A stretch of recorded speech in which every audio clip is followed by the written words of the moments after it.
आजकल वर्मा जी की पत्नी देवकी जी केबल पर रियलिटी शोज देख देख कर बहुत कुछ सीख रही हैं। जैसे आज तो वो सुबह सुबह बेसुरे आलाप ले रही हैं। सारे गा मा धा। माँ जी, सारे गामा पाधा नीसा होता है। अरे वो तो सब गाते हैं, ये मेरा स्टाइल है। आवाज तो कम कर लीजिए माँ जी, पर्दे फट जाएंगे कान के। ये कहो कि पर्दों में आग लग जाएगी। देखना, मेरी आवाज सुन के जज आग लगा देगी, आग लगा देगी, तू तो आग लगा देगी, ऐसा बोलेंगे। सरिता वहां से परेशान होकर चली जाती है और सास रियाज जारी रखती है। सारे गाओ, सारे नाचो। तभी बाबूजी दुकान से लौटते हैं। अरे देवकी, क्यों तानसेन बनी हुई है? कान से खून निकालोगी क्या? अरे क्या हुआ, रियाज तो करने दो मुझे। इसको रियाज बोलते हैं? ऐसा लग रहा है जैसे घोड़े हिना रहा है। घोड़े पे बैठ के ही बम्बई जाऊंगी मैं तो, जब जज साहब कहेंगे कि देवकी तुम मुंबई आ रही हो। जज साहब, वो अदालत वाले? अरे नहीं नहीं, बड़े लोग हैं, आप नहीं जानते हैं। ओ मैं तो छोड़ चली अपना ये देश, बम्बई मुझे प्यारा लगे। गाना गाती हुई देवकी चली जाती है और बाबूजी अपनी सरफिरी पत्नी के इस संगीत प्रेम की चर्चा करने बहू के पास चले जाते हैं।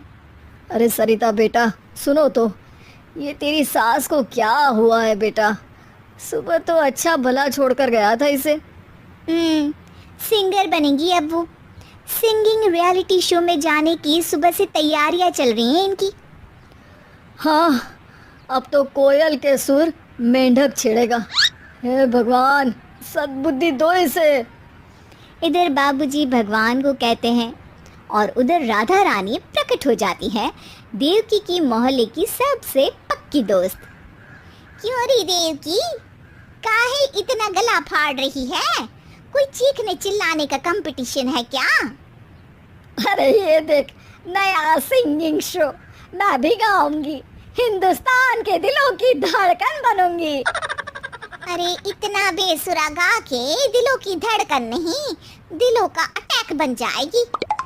इससे तो अच्छा है कि नाच ही ले। वैसे भी दिन भर मोहल्ले में नाचती तो रहती है तू, कभी इसके घर कभी उसके घर। देवकी को समझ में आ जाता है कि उसका गाना किसी को पसंद नहीं आ रहा। अगले दिन सरिता देखती है कि सास पैरों में घुंघरू बांध के नाच रही है। अरे माँ जी, क्या मंजुलिका बनी हुई है आज आप? अरे नाचने दे बहू, जब तक है जान जाने जहां मैं नाचूंगी। अरे माँ जी, अभी जान निकल जाएगी इतनी जोर से नाचेंगी तो। अरे अरे, क्या कर रही हो? अरे दिख नहीं रहा, डांस कर रही हूँ। अरे जैसी तुम्हारी हरकत है, तुमको तो नागिन डांस करना चाहिए। वो भी करूँगी, भांगड़ा भी करूँगी, देखना। जज मुझे देख के स्टैंडिंग ओवेशन देंगे। हाँ, स्टैंडिंग ओवेशन तो देंगे ही, ताकि खड़े होकर वहां से भाग सके तुम्हारा डांस देखकर। अरे कुछ ढंग की चीज करो, ये रोज क्या नया शुरू कर देती हो? सास को लगता है कि उसका डांस का सीन भी बिगड़ गया। अब वो टीवी देख के कोई और कलाकारी ढूंढने लगती है। तभी उसे टीवी पर खतरों के खतरनाक खिलाड़ी शो दिखता है, जिसमें लोग अलग अलग स्टंट करते हैं। बस देवकी को नया काम मिल जाता है। अगले दिन सुबह देवकी डंबल लेकर कसरत करने लगती है। माँ जी, ये क्या कर रहे हैं आप? अरे खली जैसे बनकर खलबली मचा दूंगी। कल मैंने खतरों के खतरनाक खिलाड़ी देखा और सोच लिया कि मुझे वही जाना है। हाँ बस। तभी वहाँ बाबूजी भी आ जाते हैं। अरे इतना भारी डंबल, अरे गिर मत जाना कहीं लेकर।